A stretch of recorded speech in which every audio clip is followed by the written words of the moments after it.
क्या है, सबसे पहले जो हमारा डेफिनेशन होता है टिश्यूज़ का, उसमें ये होता है कि या तो जो सेल्स हैं, है ना, जो कोशिकाएं हैं, उनकी संरचना समान हो, उद्भव समान हो, ओरिजिन समान हो, और उसी के साथ साथ वो फंक्शनली भी सेम हो।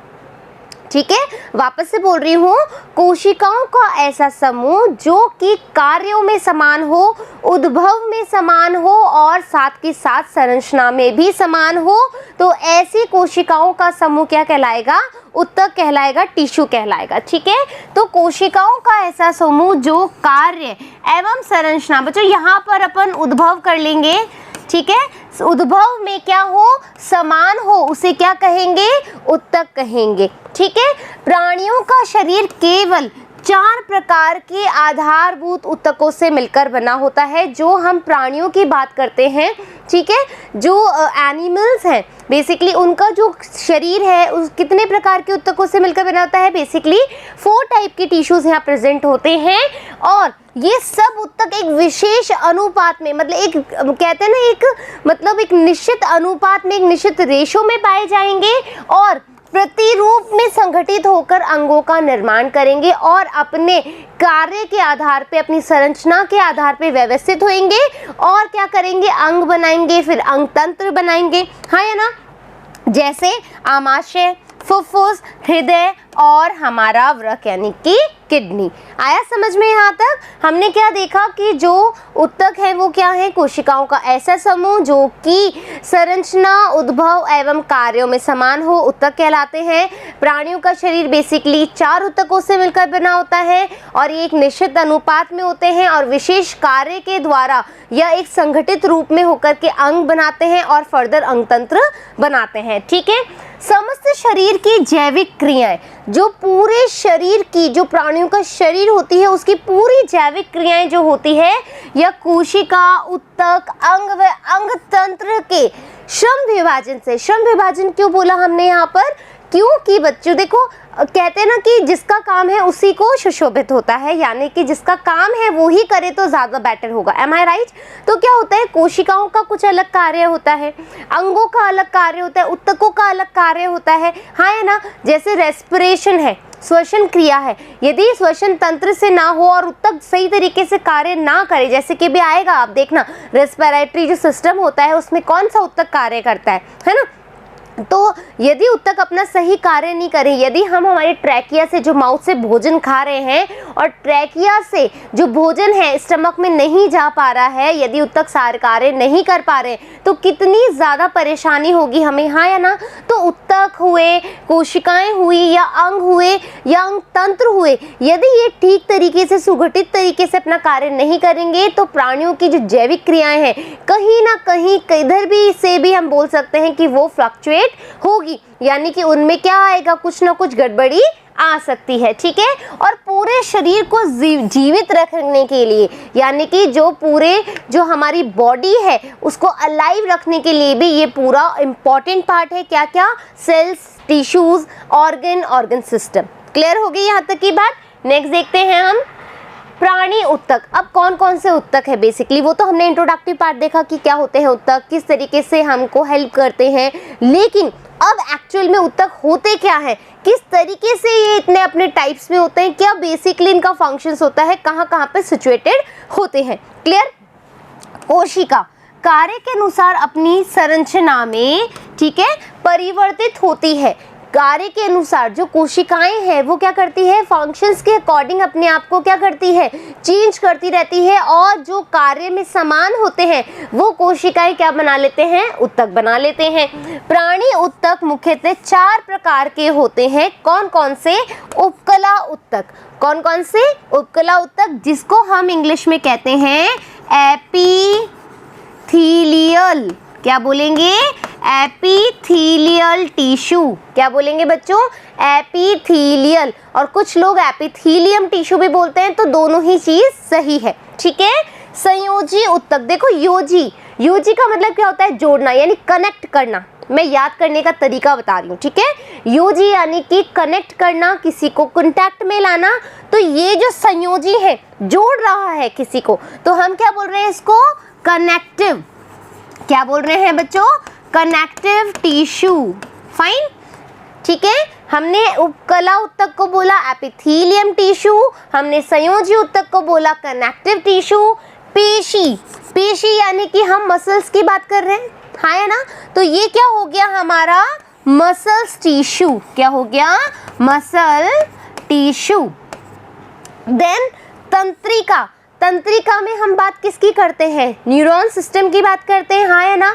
नर्वस की बात करते हैं, नर्व जो होती है हमारे अंदर, जो हमारी बॉडी को कंट्रोल किए हुए होती है। Gate my point. तो जब हम तंत्रिका के बारे में बात करेंगे तो दैट मीन्स हम किसके बारे में बात कर रहे हैं? नर्वस टिश्यू के बारे में हम बात कर रहे हैं। क्लियर हो गई बच्चों? तो चारों के आपको नाम पता लग गया। हमारे पास 4 ऊतक होते हैं प्राणियों में। कौन कौन सा? एपिथेलियम यानी कि उपकला ऊतक, फिर हमने बोला कि संयोजी ऊतक जो कि कनेक्ट कर रहा है, कनेक्टिव टिश्यू, फिर हमने बोला पेशी ऊतक जो कि पेशियों से मिलकर बना हुआ होता है ना, जो कोशिकाएं हैं वो कैसी है? पेशी कोशिकाओं से मिलकर बना हुआ होता है, दैट मीन्स मसल टिश्यू। फिर हमने लास्ट वन बोला कि ये तो तंत्रिका है जो तंत्रिका तंत्र का निर्माण करता है, यानी कि नर्वस टिश्यू। क्लियर हो गई बात? नेक्स्ट बढ़ते हम उपकला ऊतक, यानी कि अब देखो बच्चों हमने क्या किया, यहाँ पे देखो उपकला ऊतक। तो अभी हम जो बात कर रहे हैं वो किसकी बात कर रहे हैं? इस उपकला ऊतक की बात कर रहे हैं। तो हमने क्या देखा? उपकला ऊतक दैट मीन्स एपिथेलियम, ठीक है, एपिथेलियम टिश्यू। क्या होगा? एपिथेलियल या epithelium, both are equal thing, तो हमें कंफ्यूज नहीं होना है। तो उपकला ऊतक यानी कि एपिथेलियल टिश्यू। फाइन। उपकला ऊतक को सामान्यतः उपकला के नाम से ही जाना जाता है, उपकला। अब देखो कैसे याद करोगे, है ना। यहां दिख रहा है आपको, उप का मतलब क्या होता है? मैं बोल सकती हूँ ऊपर, हाँ है ना, कि किसी भी कोई एक लेयर है उसके ऊपर कोई टिश्यू प्रेजेंट है, एम आई राइट? कि या फिर कोई ऑर्गन है उसके ऊपर एक कला, एक लाइनिंग बना रहा है, ऊपर की तरफ एक स्तर बना रहा है, तो ऐसा ऊतक क्या कहलाएगा? उपकला ऊतक। याद रहेगा? उपकला ऊतक यानी कि जो ऊपर प्रेजेंट हो, सरफेस पे प्रेजेंट हो, किसी की लाइनिंग का फॉर्मेशन कर रहा हो, किसी के स्तरित बनाने का फॉर्मेशन कर रहा हो, तो ऐसा टिश्यू कहलाएगा हमारा एपिथेलियम टिश्यू, दैट मीन्स उपकला ऊतक। क्लियर कहानी? तो उपकला ऊतक को सामान्यतः उपकला के नाम से ही जाना जाता है। इस ऊतक में एक मुक्त स्तर होता है। क्या होता है? एक मुक्त स्तर होता है, जो एक और तो देखो बच्चों क्या होता है, इधर देखो, ये हमारी क्या है, ये दिख रही है आपको, ये है बेसमेंट, ठीक है। आपको यहाँ नहीं दिख रहा होगा कलर की वजह से, यहाँ लिख देती हूँ बेसमेंट, ठीक है। बेसमेंट होती है, दैट मीन्स एक लेयर होती है ना।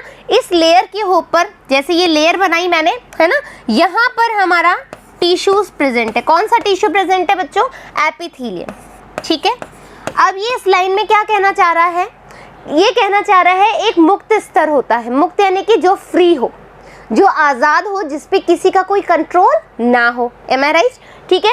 एक और तो देह तरल, यानी कि एक तरफ तो ये कहाँ पर होगा, एक तरफ तो होगा बॉडी फ्लूइड में, यानी कि देह तरल में जो बॉडी फ्लूइड होता है हमारी बॉडी के अंदर, एक तो उधर होगा, और दूसरी ओर ये बाहरी वातावरण से संपर्क में रहता है। जैसे या तो देखो ये बेसमेंट पे होगा, है ना, ये बेसमेंट की लाइन है, या तो ये बेसमेंट पे होगा, या फिर ये इस तरह अंदर की तरफ भी हो सकता है, जिसको मैं क्या बोल रही हूँ, देह तरल, यानी कि बॉडी फ्लूइड।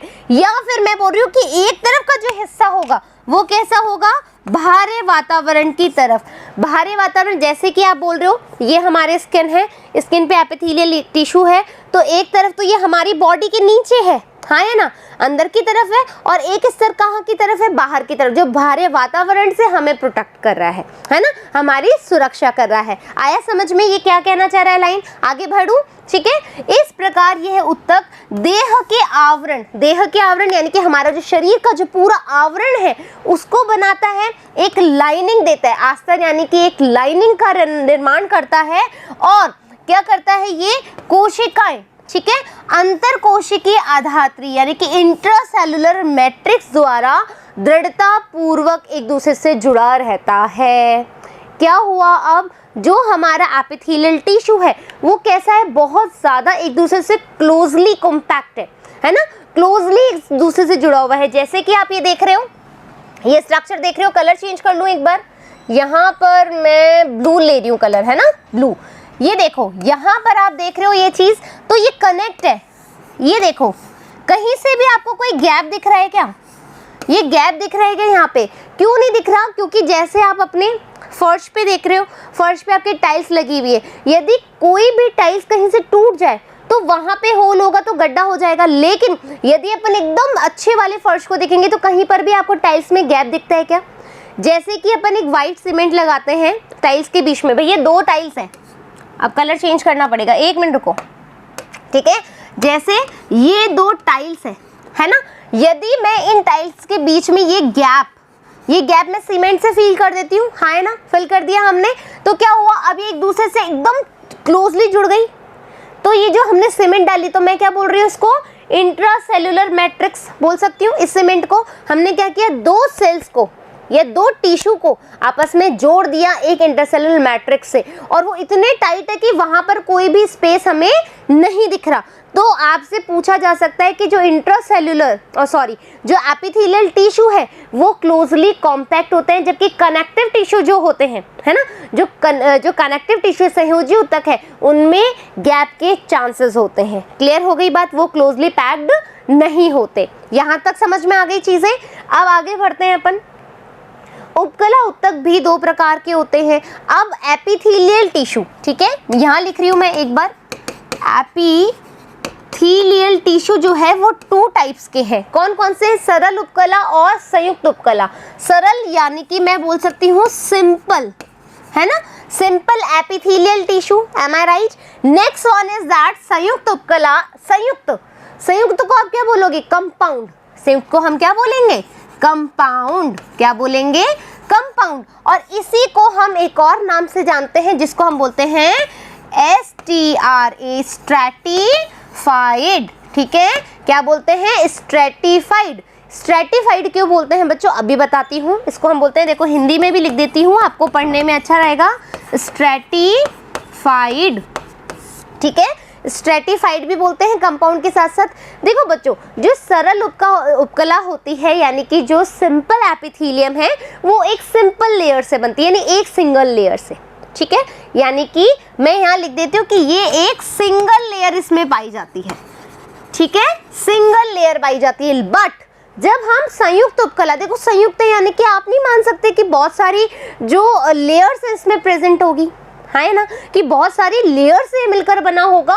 तो संयुक्त में होगा मल्टी लेयर, हाँ या ना, मल्टी लेयर। तो भाई जिसमें मल्टी लेयर है ना, बहुत सारे स्तरों से मिलकर बना होता है, कई स्तरों से मिलकर बना होता है, तो ऐसी जो अरेंजमेंट है इसकी वजह से हम इसको बोलते हैं स्ट्रैटिफाइड। क्या बोलते हैं, स्ट्रैटिफाइड। क्यों, क्योंकि मल्टी लेयर्ड होता है, यानी कि इसमें बहुत सारे स्तर पाए जाते हैं, लाइनिंग पाई जाती है, लेकिन सरल उपकला में एक सिंगल लेयर पाई जाती है। क्लियर यहाँ तक, आगे बढ़ते हैं। तो फर्स्ट हमने देखा सरल उपकला क्या है ना, एक ही स्तर का बना होता है, ऐसा मैंने बोला अभी। कैसा, ये एक सिंपल लेयर का बना होता है, एक सिंगल लेयर का बना होता है। तो हम क्या बोल रहे हैं, ये एक ही स्तर का एक सिंगल लेयर प्रेजेंट होती है। ये देह गुहाओं में, है ना, जो देह गुहा होता है उसमें पाई जाती है, वाहिनियों में, ठीक है, वेसल्स में, नलिकाओं में, यानी कि ट्यूबल, जो हॉलो स्ट्रक्चर। देखो बच्चों मैं बताऊं, आपको याद रहेगा, हॉलो स्ट्रक्चर जो ट्यूब लाइक स्ट्रक्चर होता है ना, हॉलो स्ट्रक्चर। जैसे ये पेन है, ये अंदर से खोखला, यदि मैं अंदर से नेब निकाल दूं तो, हाँ या ना, तो ये हॉलो हो जाएगा। ऐसी जो ट्यूबल लाइक स्ट्रक्चर होती है, जो हॉलो ऑर्गन होते हैं, उसके बाहर का जो आवरण होता है वो सरल उपकला का बना होता है। याद रहेगा कि भैया जो देह गुहा है ना, जो देह गुहा है, इसके अलावा जो वाहिनियां हैं, इसके अलावा जो नलिका है, उसका जो आवरण बनाएगा, जो आस्तर बनाएगा, वो किसका होगा, वो होगा हमारे सरल उपकला का। किसका होगा, सरल उपकला का। ठीक है, फिर संयुक्त उपकला, है ना, संयुक्त उपकला कोशिकाओं की 2 या 2 से अधिक स्तरों की बनी होती है। जैसा कि हमने बोला कि जो संयुक्त उपकला है वो 2 से अधिक, यानी एक तो सिंगल में पाई जाएगी, लेकिन जब अपन संयुक्त उपकला की बात करेंगे, स्ट्रैटिफाइड या कंपाउंड एपिथेलियम की बात करेंगे, तो वहां पर लेयर एक से ज्यादा होगी। ठीक है, इसका कार्य सुरक्षा करना होता है। ठीक है, तो हम क्या बोल रहे हैं, देखो बाहर की तरफ है, इधर देखो, ये मान लीजिए एक हॉलो स्ट्रक्चर है, तो यदि मैं इस पर बाहर से कोई भी दबाव डालूं, बाहर से कोई भी एक आपदा क्रिएट कर दूं, है ना, तो इस पे हानि होगी, डेफिनेटली होगी। क्यों? क्योंकि इस पे कोई आवरण नहीं है। हाँ, जैसे रूम है, हॉलो है, अंदर कुछ भी नहीं है, यदि मैं बाहर से एक पतली सी वॉल ही बना दूं, एकदम लचीली सी वॉल, और इसके बाहर एक ठोस वॉल ना बनाऊं, तो क्या ये कमरा खड़ा रह पाएगा क्या? हाँ है ना, ये सुरक्षित रह पाएगा क्या? भाई ये तो सीधी हवा चली और ये गिर गया। हाँ है ना, एक पतली लेयर बनाऊंगी तो यही चांस रहेगा। हाँ है ना, रहेगा कि नहीं रहेगा? तो मैंने क्या किया कि जो सिंगल उपकला है ना, जो सिंपल उपकला है, सिंगल भी इसलिए बोल रही हूँ क्योंकि आपको याद रहेगा कि एक स्तर की बात कर रहे हैं हम। हाँ है ना, ठीक है, तो सिंगल और सिंपल उपकला जो है वो कैसी है, एक ही स्तर की बनी हुई होती है और ये प्रोटेक्शन का कार्य करती है। हाँ है ना, ठीक है, जैसे कि हमारी त्वचा। फिर अब देखो, कोशिका के संरचनात्मक रूपांतरण के आधार पर, ठीक है, कोशिका के संरचनात्मक रूपांतरण के आधार पर अब क्या हुआ, जो सेल्स हैं उनका जो मॉर्फोलॉजी है उसमें क्या होगा, या फिर स्ट्रक्चरल मॉडिफिकेशन क्या होगा, ये संरचनात्मक रूपांतरण को इंग्लिश में बोलते हैं अपन स्ट्रक्चरल मॉडिफिकेशन। क्या बोलेंगे? Structural modification. इस आधार पर अब जो स्ट्रक्चर है कोशिकाओं का उसमें मॉडिफिकेशन हो रहा है, और इसी मॉडिफिकेशन के आधार पर जो सिंपल, ठीक है, जो सिंपल हमारा एपिथेलियम टिश्यू है वो बेसिकली 3 प्रकार का होता है। लेकिन अब आप कहोगे मैम आपने तो 4 टाइप का भी लिख रखा है और यहाँ पे 3 प्रकार का लिख रहा है, ऐसा क्यों? ऐसा इसलिए क्योंकि हम आगे बताऊंगी। ठीक है, तो क्या आएगा, ये बेसिकली आपसे पूछा जा सकता है जो सिंपल एपिथेलियम है वो कितने टाइप की होती है, तो आपको 3 ही प्रकार बताना है बच्चों। क्यों? क्योंकि जो चौथा वाला है ना, ये मॉडिफिकेशन के कारण होता है। किस किस में होता है मॉडिफिकेशन? इन 2 में। इन 2 में यदि मॉडिफिकेशन होगा तो वहां पर पक्षमापधारी स्तंभाकार होगी। ठीक है, तो आपको कंफ्यूज नहीं होना, आपकी सरल उत्कला के उत्तर तो 3 ही प्रकार के होंगे, है ना। पक्षमाप भी कब होगा? जब इस घनाकार स्तंभाकार में कोई मॉडिफिकेशन होगा, और ये मॉडिफिकेशन क्या होगा हम अभी पढ़ने वाले। क्लियर? तो आया आपको, तो शल्की, है ना, कैसा होगा? फर्स्ट टाइप कौन सा है? शल्की, दूसरा है घनाकार, थर्ड है हमारा स्तंभाकार, और फोर्थ है हमारा पक्षमाप वाला। अब जो शल्की है इसको इंग्लिश में क्या बोलते हैं, है ना? स्क्वैमस। इसको क्या बोलते हैं? स्क्वैमस। क्या बोलेंगे बच्चों? Squamous, squamous. ठीक है, शल्की को बोलेंगे स्क्वैमस। फिर हम बोलेंगे घनाकार। घनाकार यानी कि क्यूब लाइक स्ट्रक्चर है। ठीक है, कैसा है? घनाकार है, तो हम बोलेंगे क्यूबॉइडल। क्या बोलेंगे? Cuboidal, cuboidal. ठीक है, फिर हम बोल रहे हैं स्तंभाकार, यानी कि स्तंभ बना रहे हैं, एक कॉलम बना रहे हैं, तो कॉलमनर। ठीक है, कॉलमनर हमारे पास ये सिंपल एपिथेलियम हो जाएगा। फिर ये देखो पक्षमाप। पक्षमाप को मैंने जब आपको चैप्टर पढ़ाया था स्टार्टिंग में, तो शायद 12th में मैंने बताया था कि सीलिया और फ्लैजिला में क्या डिफरेंस होता है। तो जब आप 12th के वीडियोस देखेंगे तो आपको कंफर्म हो जाएगा। लेकिन जो पक्षमाप होते हैं उसको इंग्लिश में बोलते हैं अपन सीलिया। क्या बोलते हैं? सीलिया। ठीक है, तो यदि हम बोलें कि जो स्तंभाकार लिखा हुआ है ये स्तंभाकार भी हो सकता है और घनाकार भी हो सकता है। यदि स्तंभाकार कोशिकाओं पर और घनाकार कोशिकाओं पर, ऊतकों पर सीलिया प्रेजेंट हो, क्या प्रेजेंट हो? पक्षमाप प्रेजेंट हो, तो ऐसा जो टाइप होगा वो इस वाले के अकॉर्डिंग आएगा। क्लियर हो गई? अभी अपन आगे और पढ़ने वाले, डोंट वरी। तो हम ये डायग्राम दे सकते हैं, ये कैसा है हमारा? सिंपल क्यूबॉइडियल यानी कि घनाकार वाला, सिंपल वाला। ठीक है, फिर सिंपल स्क्वैमस यानी कि शल्की वाला। कैसा है ये? शल्की वाला है। स्तंभाकार, ये देखो स्तंभाकार आप देख रहे हो यहाँ पर, और ये स्ट्रैटिफाइड स्क्वैमस है, यानी कि हम स्ट्रैटिफाइड स्क्वैमस की बात कर रहे हैं, दैट मीन्स यहाँ पर हम संयुक्त वाले की बात कर रहे हैं, हाँ या ना, संयुक्त उपकला की बात कर रहे हैं, जिसमें ये कैसा है, स्क्वैमस है, यानी कि शल्की वाला है। तो कंफ्यूज नहीं होना है, ये डायग्राम आपका बाद में आएगा, ठीक है, लेकिन मेरे पास ये डायग्राम अच्छा मिला था तो मैंने ये लगा दिया यहाँ पे। क्लियर हो गई बात। अब आगे देखेंगे अपन शल्की उपकला उत्तक यानी कि स्क्वैमस, ठीक है, स्क्वैमस यह एक चपटी कोशिकाओं के पतले स्तर से बनता है। क्या होता है, ये एक चपटी कोशिकाओं के पतले स्तर से बनता है। चपटी कोशिकाएं होती है इस तरीके से, ठीक है, फ्लैट लाइक स्ट्रक्चर, फ्लैट यानी चपटा, फ्लैट लाइक स्ट्रक्चर होता है, फाइन। इसके किनारे अनियमित होते हैं, जो इसके किनारे हैं वो इर्रेगुलर शेप्ड में होते हैं। कैसे है ये, इर्रेगुलर है, क्या है बच्चों, ये इर्रेगुलर शेप्ड में होते हैं, फाइन। अब यह उत्तक रक्त की वाहिकाओं की भित्ति पर, ठीक है, पूछा जाता है आपसे नीट में क्वेश्चन, है ना। अरे बच्चों एक बात बताने वाली हूँ कि मैंने कई बार नीट को ऐसे लिखा है, कई बार लिखा है ना। तो आप ये मत सोचिएगा कि अरे मैम को तो नीट लिखना नहीं आता है। क्या होता है कि जब अपन पढ़ाते हैं, ठीक है, अपन क्वेश्चंस देते हैं तो हो सकता है कि अपन लिखते लिखते इस तरीके से लिखे, एक्चुअल में नीट इसी तरीके से लिखा जाता है, गेट इट, ठीक है। तो मेरे को पता है ये चीज़, लेकिन आपका कोई ऐसा आया भी नहीं, आपने ध्यान नहीं दिया होगा, लेकिन मुझे लगा जब मैंने एनालाइज किया कि हाँ कहीं बच्चों को कोई गलत मैसेज कन्वे ना हो जाए, तो आई करेक्ट माई सेल्फ कि भाई नीट को मैंने यदि ऐसा कहीं लिखा है तो हो सकता है वो मैं जल्दबाजी में लिख गई हूँ, लेकिन नीट को एक्चुअल में इस तरीके से लिखते हैं। क्लियर हो गई बात। हाँ, तो हम कहाँ थे, यह उत्तक। देखो बच्चों, जो क्वेश्चन बनता है यदि नीट के पेपर में बने या फिर आपके 11th क्लास के क्वेश्चन आंसर जो आते हैं उसमें बने, तो क्या होगा, वहाँ पर आपसे ये पूछा जाता है कि एक तो टाइप्स है ना, फिर आप बोलोगे उसके फंक्शंस और उसका अकरेंस यानी कि कहाँ पर वो पाया जाता है, ठीक है। कहाँ पर, एक तो हम बोलेंगे इसके टाइप्स, ये हमें ध्यान देना है, फिर हमें ध्यान देना है कि वो कहाँ कहाँ पाया जाता है, ठीक है, उसके कार्य क्या हैं। तो ये 3 काम जब मैं आपको पढ़ा रही हूँ, आपको इंडिकेट कर रही हूँ, तो आपको ये 3 काम को हाईलाइट जरूर करना है, ताकि आप जब नोट्स बनाओ तो चीज़ें आपको याद रहे, तो क्वेश्चन जब आएगा तो आपके माइंड में क्लिक करेगा कि यस इसका आंसर यही होगा, बिकॉज ऑफ हमने पहले से ही जो हमने एक आधार बनाया स्टडी का वो इसी तरीके से बनाया। Gate my point. तो स्टार्ट कर रही हूँ वापस से।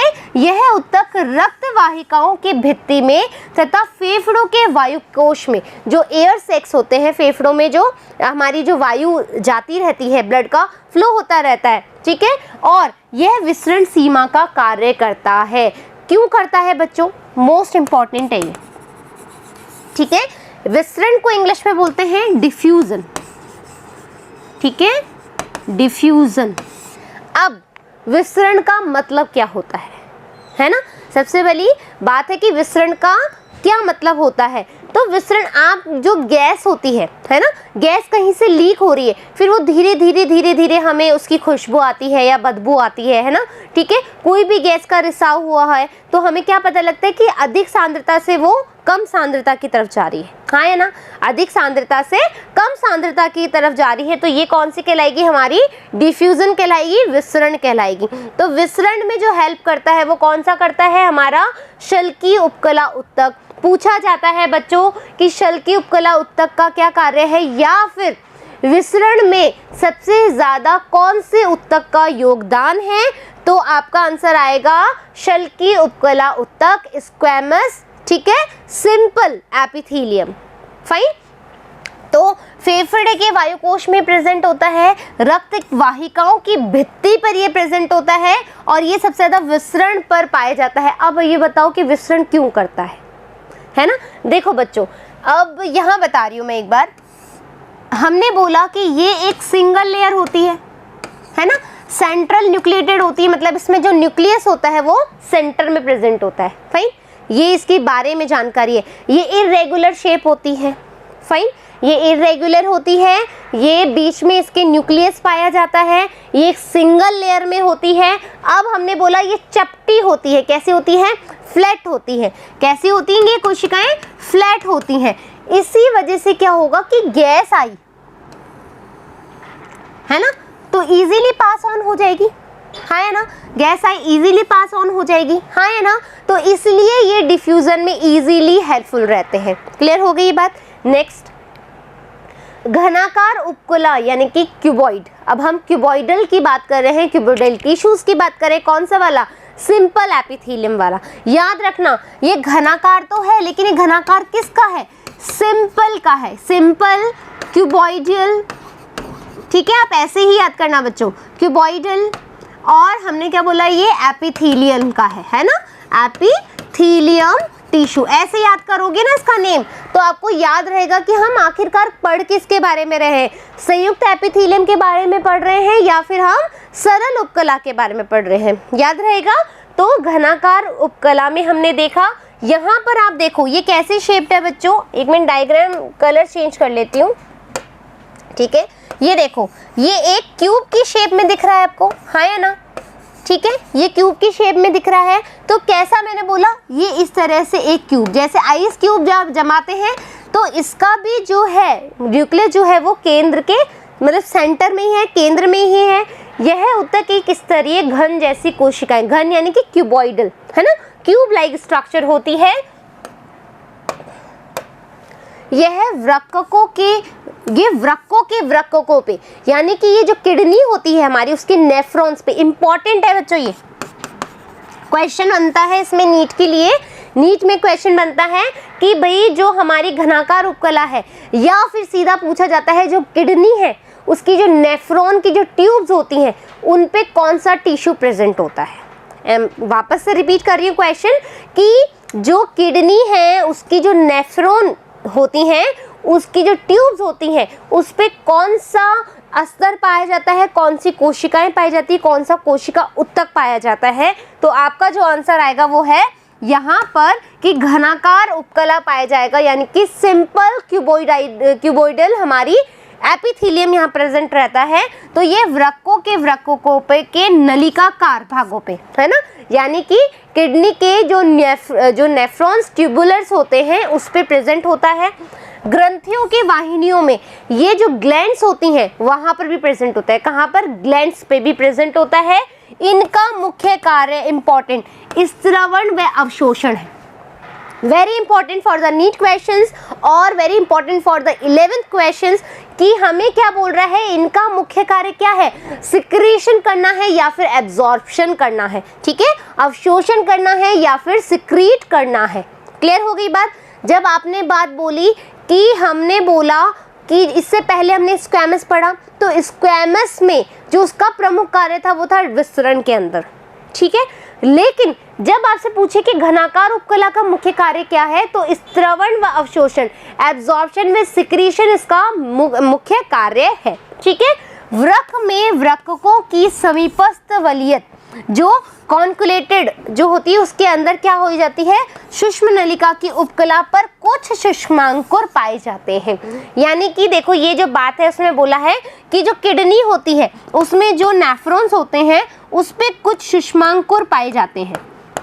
ठीक है, जिसको हम क्या बोलते हैं, माइक्रोविली कहते हैं, इंग्लिश में क्या कहते हैं, माइक्रोविली कहते हैं। और जो माइक्रोविली है बेसिकली बच्चों वो क्या करते हैं कि जैसे जो एयर है ना, जो एयर है उसको क्लीन करने का कार्य करते हैं, क्योंकि किडनी है, ठीक है, आती है हमारी, फिर ब्लड आता है, एक्सक्रीशन होता है, उसका सिक्रीशन होता है, एब्जॉर्प्शन होता है। तो वहाँ पर ये जो हमारी जो माइक्रोविली है वो क्या करेंगे, उसको क्लियरेंस का काम करेंगे, उसको साफ सुथरा बनाने का कार्य करेंगे। ठीक है, क्लियर हो गई ये बात। फिर हमने बोला स्तंभाकार उपकला, जो कॉलमनार है, कॉलमनार में आप देखोगे कि अभी तक हमने पढ़ा था कि जो कोशिका है उसके केंद्रक में वो है ना, केंद्र में केंद्रक है। लेकिन आप जब कॉलमनार की बात करेंगे तो ये कैसे होगी, जो स्तंभाकार कोशिका होंगी इसके बेस में, यानी कि जो नीचे के हिस्से में है वहां पर केंद्रक प्रेजेंट होगा, यानी कि न्यूक्लियस नीचे की तरफ प्रेजेंट होगा, उसके बेस में प्रेजेंट होगा। तो इसके स्ट्रक्चर में आपको डिफरेंस पता लग गया।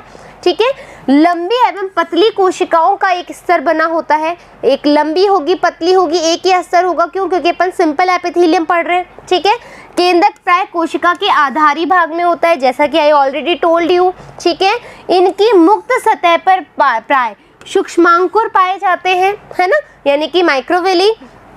सूक्ष्मांकुर क्या करते हैं, आमाशय आंत्र व आंतरिक आस्तर में पाए जाते हैं और ये स्त्रवण और अवशोषण में हेल्प करते हैं। जैसा कि मैंने आपको पहले बताया है कि जो ये माइक्रोविलीज हैं यानी कि जो सूक्ष्मांकुर हैं, ये जो आपको पता है स्त्रवण और अवशोषण का मेनली वर्क होता है। देखो दोनों में, स्तंभाकार उपकला में भी और इससे पहले जो हमने पढ़ी उसके अंदर भी हमने क्या देखा, सूक्ष्मांकुर पाए जा रहे हैं।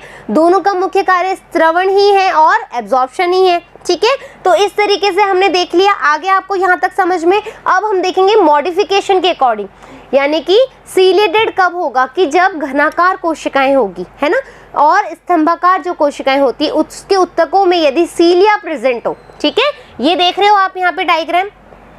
ठीक है, तो यहाँ पर ये कलर 1 मिनट चेंज कर लूँ। ठीक है, यहाँ पर ये आप देख रहे हो इस तरीके से, ये जो बच्चों यहाँ पर आपको इस तरह के छोटे छोटे धागे नुमा जो ये संरचना दिख रही है, फिंगर प्रोजेक्शंस को कहते हैं, इंग्लिश में फिंगर लाइक प्रोजेक्शंस को हम कहते हैं। तो ये फिंगर लाइक जो प्रोजेक्शन है इसको हम क्या कहते हैं, सीलिया। अब क्या हो रहा है इसमें, यहाँ पर अभी मैं बताती हूँ आपको कि जो पक्षमाभी है, सीलिएटेड उपकला है, उसमें यदि इन स्तंभाकार या घनाकार कोशिकाओं पे दोनों आ रहा है बच्चों, कॉलमनार भी आ रहा है और क्यूबोइडल भी आ रहा है, तो क्यूबोइडल में और कॉलमनार में यदि हम मुक्त सतह पर पक्षमाभ होते हैं, यदि वहां पर सीलिया की प्रेजेंस है, तो उसको हम क्या बोलेंगे, सीलिएटेड उपकला कहेंगे। तो मॉडिफिकेशन हुआ या ना हुआ, इनका कार्य कणों अथवा श्लेष्मा को उपकला की सतह पर एक निश्चित दिशा में ले जाना है। मोस्ट इम्पॉर्टेंट चीज़ आपने अभी तक मैंने बोला है आपको, फंक्शन इम्पॉर्टेंट चीज़ है कि हमने बोला स्क्वैमस जो है वो करता है विसरण में, डिफ्यूजन में हेल्प। फिर हमने बोला क्यूबोइडल और जो कॉलमनार है वो किस में हेल्प करता है, सिक्रेशन और एब्जॉर्प्शन में। फिर हमने बोला उसमें कुछ माइक्रोविली भी प्रेजेंट होते हैं। अब हम कह रहे हैं कि यदि जो कॉलमनार है और क्यूबोइडल टिश्यू है सिंपल वाला, तो उसके अंदर यदि सीलिया प्रेजेंट है तो वो सीलिएटेड कहलाएगा। ठीक है, ciliated columnar epithelium tissue, ciliated cuboidal epithelium tissue. Clear हो गई बात। तो अब इनका बेसिकली कार्य क्या है, ये क्या करते हैं, कणों अथवा श्लेष्मा को उपकला की सतह पर एक निश्चित दिशा में ले जाते हैं। ठीक है, निश्चित दिशा में ले जाते हैं। ये मुख्यतः श्वसनिका पे कहाँ कहाँ पाए जाते हैं, मैंने कहा कार्य के साथ साथ इनकी हमें क्या देखनी है, अक्रेंस देखनी है, कहाँ पर ये प्रेजेंट होते हैं। तो ये मुख्यतः श्वसनिका पे यानी कि ब्रोंकियोल पे अभी बताऊंगी कि कैसे काम करते हैं। ठीक है, डिंबवाहिनी नलिकाओं यानी कि फैलोपियन ट्यूब्स में पाए जाते हैं। अब कैसे पाए जाते हैं आप देखो, याद रहेगा। आपने देखा है कि मैंने आपको बताया भी था इस तरीके से, 1 मिनट रुकिए बच्चों, है ना।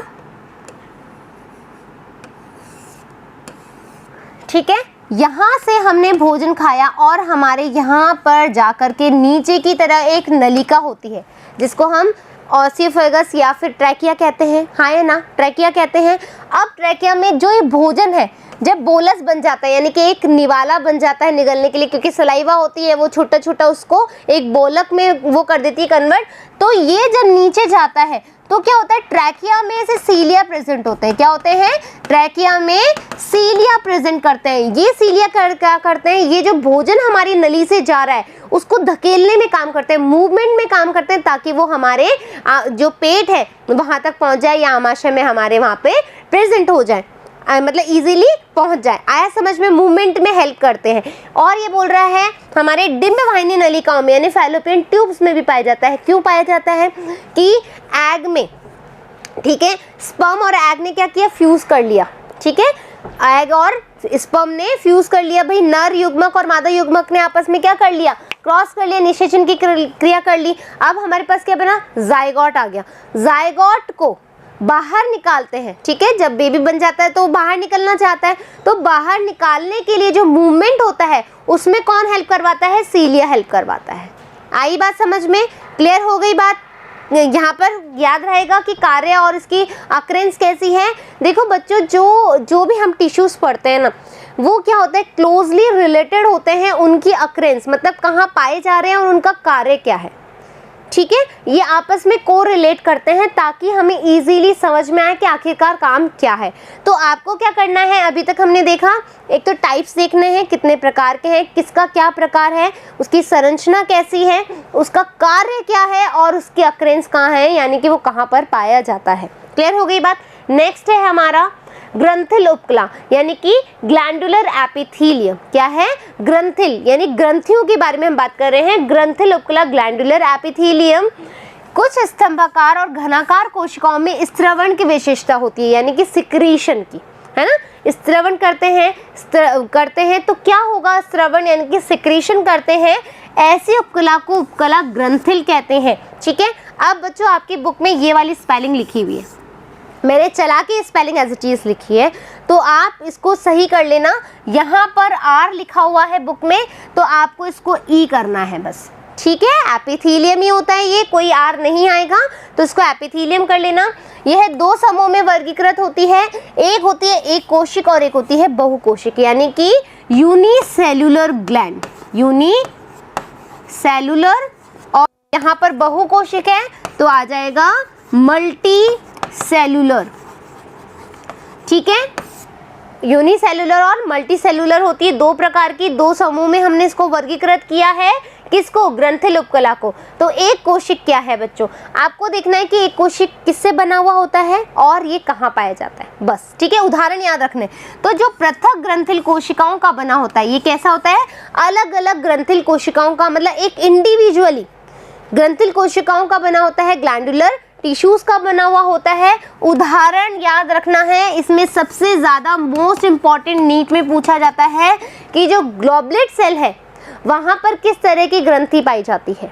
ठीक है, तो आप क्या बोलोगे, ग्लोबुलेट सेल में हमारी एक कोशिक यानी कि मल्टी जो यूनिसेल्युलर है वो पाई जाएगी, ग्लैंडुलर टिश्यू। ठीक है, फिर है बहुकोशिक यानी कि मल्टी सेल्युलर, जो कोशिकाओं के पुंज से बहुत सारी कोशिकाओं का एक पुंज बना रहा है ना। यहाँ पर एक इंडिविजुअल ग्रंथिल कोशिकाओं के बारे में बात कर रहे हैं, यहाँ पर अपन बहुत सारे एक मतलब कोशिकाएं मिलकर के एक पुंज बना रही है, जिसको हम बोल रहे हैं मल्टी सेल्युलर हमारा ग्लैंडुलर टिश्यू। ठीक है, तो उसका उदाहरण क्या है, लार ग्रंथि, क्योंकि जितनी भी कोशिकाएं होती है उसमें वो क्या करती है, मिलकर के एक सलाइवा का फॉर्मेशन करती है, जो कि हमारे को म्यूकस प्रोवाइड कराता है। ठीक है, इस तरीके का जो स्ट्रक्चर आप देख रहे हो ये मल्टी सेलुलर ग्लैंड का है, और ये जो स्ट्रक्चर देख रहे हो वो यूनिसेलुलर ग्लैंड का है। आपसे क्वेश्चन आ सकता है, डायग्राम के थ्रू पूछा जा सकता है, तो बेसिकली बच्चों याद रखना है कि कहाँ किसकी कैसी अक्रेंस है और क्या कार्य है। क्लियर। स्त्रावी कोशिकाओं में अब हम बोल रहे हैं सिक्रेशन के हिसाब से, है ना। स्त्रावी कोशिकाओं में स्त्रावी के निष्कासन के आधार पे, मतलब किस तरीके से सिक्रेशन कहाँ से हो रहा है, अंदर से हो रहा है बाहर से हो रहा है, इस आधार पर जो ग्रंथियां हैं वो दो भागों में विभाजित होती हैं। एक होती है बहिस्त्रावी यानी कि एक्सोक्राइन, ठीक है, एक्सोक्राइन, ठीक है, और अंतःस्त्रावी यानी कि एंडो, अंतः यानी अंदर की तरफ, एंडो, एक्सो यानी बाहर, एक्सो यानी बाहर, एंडो यानी अंदर, तो बहिस्त्रावी यानी कि एक्सोक्राइन, अंदर की तरफ हो रही है तो एंडोक्राइन। क्लियर हो गई बात। बहिस्त्रावी ग्रंथि पढ़ेंगे अपन पहले। इनमें नलिकाएं पाई जाती है, कैसे पाई जाती है, इनमें नलिकाएं पाई जाती है। इनमें श्लेष्मा, लार, कर्ण, मोम, जैसे कि हमने लार ग्रंथि पढ़ी, देखो आप यहाँ पर बहुकोशिक में लार ग्रंथि पढ़ी, इस तरह का डायग्राम था। ठीक है, स्त्रावण अब हम क्या कर रहे हैं, सिक्रीशन के आधार पे देख रहे हैं, कंफ्यूज नहीं होना है। वहां पर अपन कोशिकाओं के आधार पे देख रहे थे, यहाँ पर अपन स्त्रवण के आधार पे देख रहे हैं। ठीक है, तो यहाँ पर कैसा है, स्त्रवण के आधार पर ग्रंथि कैसी है, बहिस्त्रावी है, तो इसमें कौन सा आएगा, श्लेष्मा यानी म्यूकस, लार, ठीक है, सलाइवा, कर्ण, मोम यानी कि ईयर वैक्स, जो कान में मोम हो जाता है, जो गंदगी हम साफ करते हैं ईयरबड से, उसको हम क्या बोलते हैं, ईयर वैक्स बोलते हैं। दुग्ध यानी कि जो मिल्क सिक्रेशन होता है, जब अपन एक जो मदर होती है जो अपने बच्चे को दूध पिलाती है, तो जो दूध का सिक्रेशन होता है वो एक्सोक्राइन ग्रंथि से होता है। ठीक है, फिर आमाशय एंजाइम, जितने भी जो हमारे आमाशय में एंजाइम का सिक्रेशन होता है वो कैसा होता है, बहिस्त्रावी ग्रंथि से होता है। फिर अन्य कोशिकाओं के जो उत्पाद होते हैं वो भी, अन्य जो सेल्स होती हैं उनका जो प्रोडक्ट होता है वो भी क्या होता है, एक्सोक्राइन ग्रंथि से बाहर निकलता है। क्लियर हो गई। इस तरीके से देखो, है ना, और बाहर की तरफ से हमारे पास क्या होगा, केमिकल का सिक्रीशन होगा। ये सब वाहिनियां अथवा नलिकाओं के माध्यम से क्या होते हैं, निर्मुक्त होते हैं, मतलब बने हुए होते हैं, ट्यूब्यूल्स होती हैं, तभी तो सिक्रीशन होगा, हाँ या ना। आया समझ में यहाँ तक का बच्चों? इंपॉर्टेंट क्या है, ये चीज़ इंपॉर्टेंट है आपके लिए कि क्या क्या कार्य करता है, कहाँ कहाँ से सिक्रीशन, इसके उदाहरण दीजिए। ठीक है, आमाशय में एंजाइम का सिक्रीशन हो रहा है, कैसा हो रहा है, एक्सोक्राइन हो रहा है। दूध का सिक्रीशन हो रहा है, कैसा सिक्रीशन हो रहा है, एक्सोक्राइन सिक्रीशन हो रहा है। ऐसे क्वेश्चन आ सकते हैं। ठीक है, नेक्स्ट है हमारा अंतःस्रावी ग्रंथि। अंतःस्रावी ग्रंथियों में नलिकाएं नहीं होती, यहाँ पर क्या है, नलिकाएं नहीं होती है। डिफरेंस पता लग रहा है, आ सकता है क्वेश्चन। एक्सोक्राइन और एंडोक्राइन में उदाहरण सहित सचित्र वर्णन करें या सचित्र अंतर बताएं।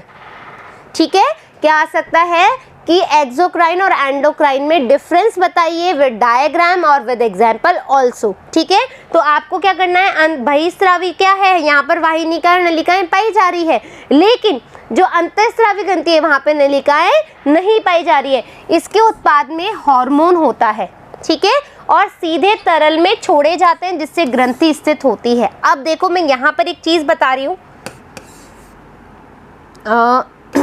यहाँ पर सिक्रीशन के हिसाब से अपन बता रहे हैं। ठीक है, सिक्रीशन ऑफ ग्लैंड है ना, 2 टाइप्स की हमने देखी, एक देखी एक्सोक्राइन है ना, एक देखी हमने एक्सोक्राइन, एक हमने देखी एंडोक्राइन। देखो बच्चों, जो एक्सोक्राइन होगी वो बाहर की तरफ होगी, है ना, इसका जो मूवमेंट होगा वो बाहर की तरफ होगा। एंडोक्राइन में क्या होगा, अंदर की तरफ होगा, हाँ या ना। ठीक है, यहाँ पर जो है नलिकाएं पाई जाएंगी, यहाँ पे नलिकाएं नहीं पाई जाएंगी। ठीक है, अब यहाँ पर जो उदाहरण हमने देखा, जो मोस्ट इंपॉर्टेंट चीज़ है, यहाँ पर हमेशा जो होंगे एंजाइम्स का सिक्रीशन होगा। किसका होगा, एंजाइम्स का। लेकिन जब एंडोक्राइन में हम बात करेंगे तो हमेशा हार्मोन का सिक्रीशन होगा। मोस्ट इंपॉर्टेंट बात है बच्चों ये। ठीक है, क्या बोला मैंने कि यदि एक्सोक्राइन की बात करेंगे अपन तो एक्सोक्राइन में हमेशा एंजाइम्स का सिक्रीशन होगा, लेकिन जब हम एंडोक्राइन की बात करेंगे तो ये हमेशा हार्मोन के सिक्रीशन में हेल्प करेंगे। इस तरीके से आप भी टेबुलर फॉर्म बनाना और डिफरेंस क्रिएट करना। और भी कोई नए डिफरेंस आते हैं तो आप कमेंट बॉक्स में लिख सकते हैं। ठीक है, संयुक्त उपकला। अब हम देख रहे हैं संयुक्त यानी कि स्ट्रैटिफाइड यानी कि कंपाउंड। क्या देख रहे हैं अपन, कंपाउंड या फिर स्ट्रैटिफाइड। स्ट्रैटिफाइड क्यों बोल रही हूँ, क्योंकि ये बहुत सारे स्तरों से मिलकर बना हुआ है, हाँ या ना। तो एक से ज़्यादा कोशिकाएं स्तर यहाँ पे पाए जा रहे हैं, इसलिए हम इसको कंपाउंड या फिर स्ट्रैटिफाइड या फिर हम इसको संयुक्त उपकला कह रहे हैं।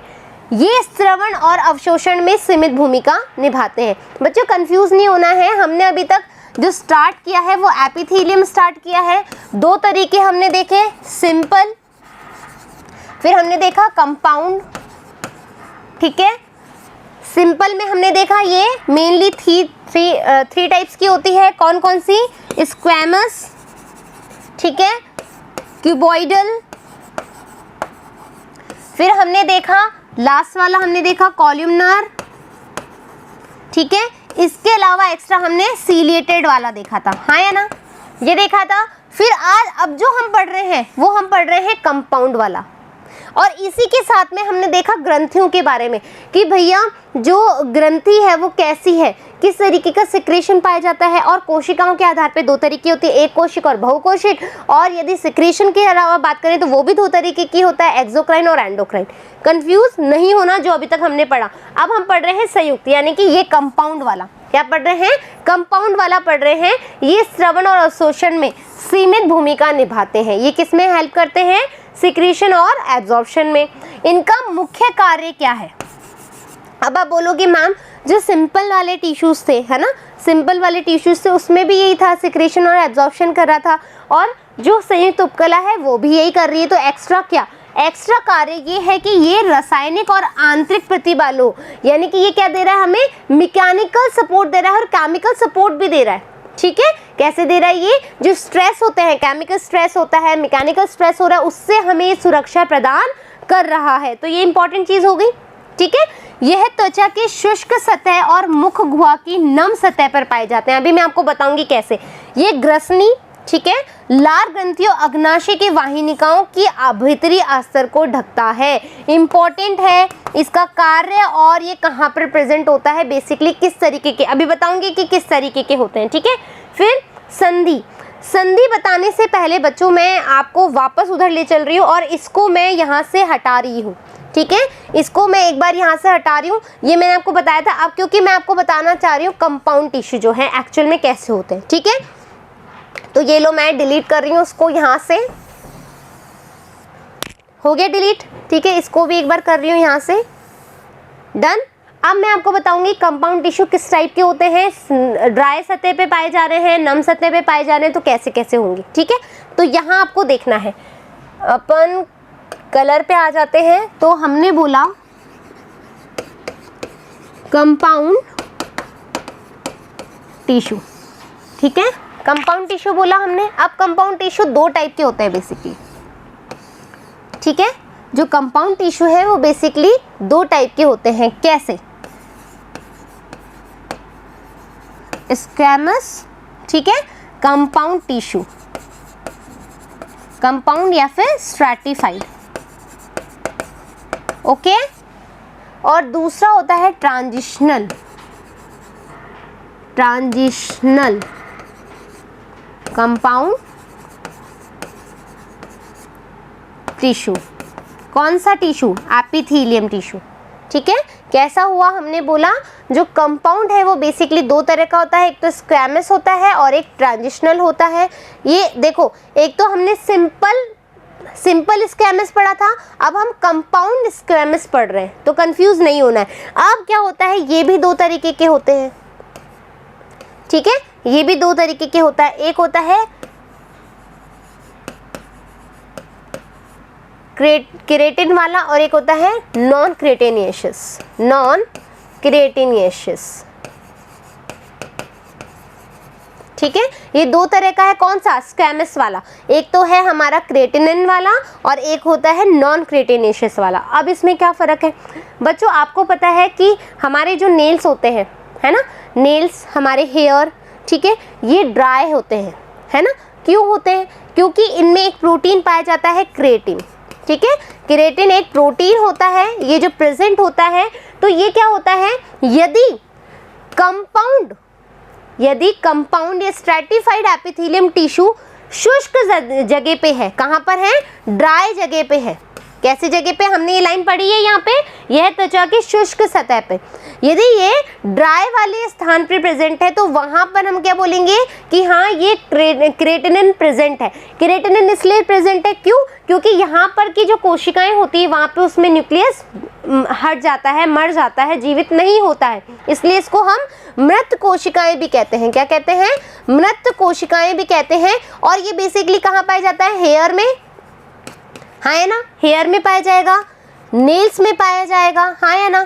अब जब हम बात करेंगे नम सतह के बारे में, जैसे मुख गुहा की लार, है ना, तो जब नॉन केरेटिन, यहाँ पर केरेटिनिन नहीं पाया जाता क्योंकि ये ड्राई प्लेसेस पे पाया जाएगा। अभी हम कहाँ बात कर रहे हैं, नम वाली जगह पे बात कर रहे हैं, जो जहाँ पे म्यूकस पाया जा रहा है। तो म्यूकस हमारा माउथ में पाया जा रहा है ना, और हमारी आईज में और वेजाइना में, ठीक है। ये जो तीन इसके एग्जाम्पल है, ये नीट में आपसे बेसिकली पूछे जाते हैं, इसलिए मैंने आपको एक्स्ट्रा में बताया कि जो माउथ में, आईज में, वेजाइना में हमारा जो कंपाउंड टिश्यू पाया जा रहा है वो कैसा है, नॉन क्रेटेनियस है। कैसा है, नॉन क्रेटेनियस है। आया आपको समझ में, क्लियर हो गई ये बात। अब हम देख रहे हैं संधि। उपकला की सभी कोशिकाएं एक दूसरे से अंतर कोशिकीय पदार्थों से जुड़ी रहती है, यानी कि जो कोशिकाएं हैं इनको जोड़ने के लिए भी तो कोई ना कोई चीज़ होगी, उसको हम क्या कहते हैं, संधि कहते हैं। क्या कहते हैं, संधि कहते हैं। लगभग सभी प्राणी उत्तकों में कोशिकाओं के विशेष जोड़ होते हैं। क्या होते हैं, जो सभी कोशिकाएं हैं उसको जोड़ने में कोई विशेष जोड़ होता है, इंडिविजुअली जोड़ होते हैं। तो कोशिकाओं में ऐसे संरचनात्मक कार्यात्मक यानी कि जो जोड़ हैं उनके भी अपने अपने कार्य हैं।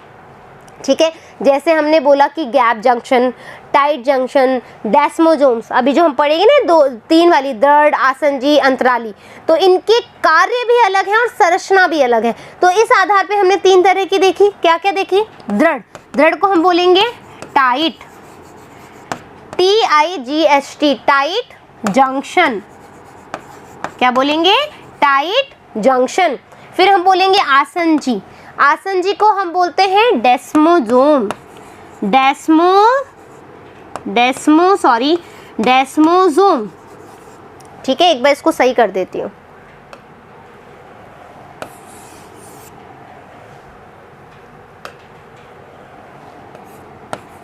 डेस्मोसोम जंक्शन, ठीक है। और अंतराली यानी अंतर, यानी गैप, ठीक है, गैप जंक्शन, ठीक है बच्चों, गैप जंक्शन। याद रहेंगे ये तीनों। अब इनके तीनों के अलग अलग कार्य हैं। यहाँ पर तीनों की स्ट्रक्चर्स हैं। ये है हमारा गैप जंक्शन, कौन सा है? अंतराली, यहाँ लिख देती हूँ अंतराली।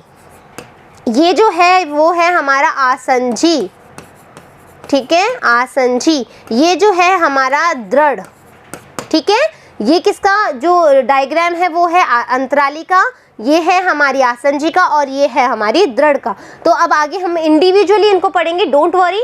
दृढ़ संधि क्या है? ठीक है, यह पदार्थ, जो पदार्थ है, ठीक है, उत्तक से बाहर निकलने से रोकती है। जो पदार्थ है, ठीक है, ये मान लीजिए उत्तक है, पदार्थों का जो आवागमन हो रहा है, ट्रांसपोर्ट हो रहा है, ठीक है, उसको ये क्या करती है? रोकती है।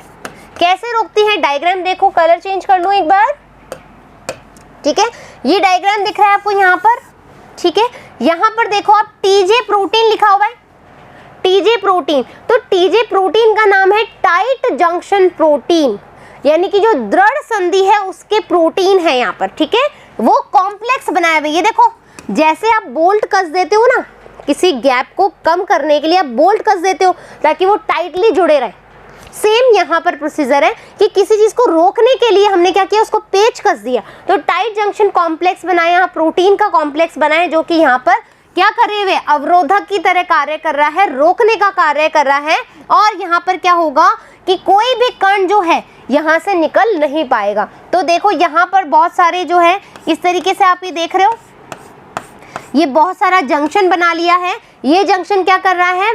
पदार्थों को निकलने नहीं दे रहा है। तो इस तरीके की जंक्शन को हम बोलते हैं टाइट जंक्शन, यानी कि दृढ़ संधि। क्लियर बात? हमें और ज्यादा ध्यान नहीं देना है। नेक्स्ट, आसंजी संधि। आसंजी यानी कि डेस्मोसोम की बात कर रहे हैं। ये देखो लिखा हुआ है डेस्मोसोम, ठीक है। तो यह संधि पड़ोसी कोशिकाओं की कोशिका द्रव्य को, यह संधि पड़ोसी कोशिकाओं को, यानी कि कोशिका ए और कोशिका बी है, उसके कोशिका द्रव्य को, कोशिका द्रव्य बोले तो साइटोप्लाज्म को, है ना। दो संधि हैं, पड़ोसी संधि हैं, पड़ोसी कोशिकाएं हैं, उसके कोशिका द्रव्य को एक दूसरे से जोड़ने का काम कर रही है। टाइट जंक्शन क्या कर रहा था? पदार्थों को बाहर निकलने से उसके आवागमन को रोक रहा था। और आसंजी संधि क्या कर रही है? भाई दो पड़ोसी कोशिकाएं हैं, उसकी कोशिका द्रव्य को जोड़ने का कार्य कर रही है। कैसे? ये देखो, एक कोशिका ए, एक कोशिका बी, इनको आपस में कौन जोड़ा हुआ है? इस तरीके से इसने जोड़ दिया है। किसने जोड़ा है? डेस्मोसोम्स ने। यानी कि आसंजी संधि ने दोनों की कोशिका द्रव्य को जोड़ने की कोशिश करी है। क्लियर? नेक्स्ट देखें, अंतराली संधि। अंतराली ये आयनों अथवा छोटे अणुओं व बड़े अणुओं के तुरंत स्थानांतरित करने में हेल्प करती है। टाइट जंक्शन ने रोका, है ना, लेकिन ये यहाँ पर आयंस को, जो मॉलिक्यूल्स हैं, उसके ट्रांसपोर्ट में हेल्प कर रही है। कौन सी? गैप जंक्शन, क्योंकि गैप है, गैप है यानी कि वो उसको निकलने का रास्ता दे रहे हैं। यहाँ पर हमने गैप निकाला है, यानी कि यहाँ पर जो आयंस हैं, मॉलिक्यूल्स हैं, वो आराम से फ्लो कर रहे हैं यहाँ से, है ना। तो ये आयनों व छोटे अणु और बड़े अणुओं को क्या कर रही है? तुरंत स्थानांतरित करने में हेल्प कर रही है। ऐसा संलग्न कोशिकाओं में कोशिका द्रव्य को आपस में जोड़कर रखता है।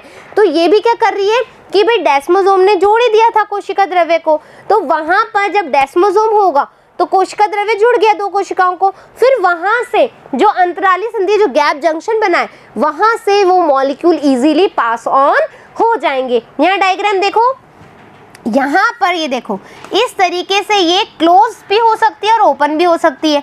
तो यहाँ पर अभी ये देखो, ये क्लोज है, ठीक है, फिर हम इसको ओपन करेंगे तो आराम से मॉलिक्यूल चले जाएंगे। आया समझ में? तो इस तरीके से बच्चों आज हमने क्या पढ़ा, टिश्यूज़ क्या होते हैं, टिश्यूज़ के टाइप्स क्या होते हैं। फिर हमने इसका पहला टाइप पढ़ा जिसमें हमने सिंपल टिश्यू की बात करी, सिंपल टिश्यू मतलब सिंपल टिश्यू की बात करी। फिर हमने बोला ये कंपाउंड टिश्यू भी होता है। फिर सिंपल टिश्यूज़ के 3 टाइप्स पढ़े, एक्स्ट्रा मॉडिफिकेशन वाला पढ़ा, फिर हमने कंपाउंड टिश्यू के टाइप्स पढ़े। फिर उसके साथ में हमने बीच बीच में देखा कि ग्रंथियों के टाइप्स कैसे हैं, कोशिकाओं के आधार पर और स्त्रवण के आधार पे। फिर हमने देखा संधि कैसी होती है, 3 प्रकार की संधि होती है, दृढ़ संधि, आसंजी संधि और अंतराली संधि, इसके क्या फंक्शंस हैं।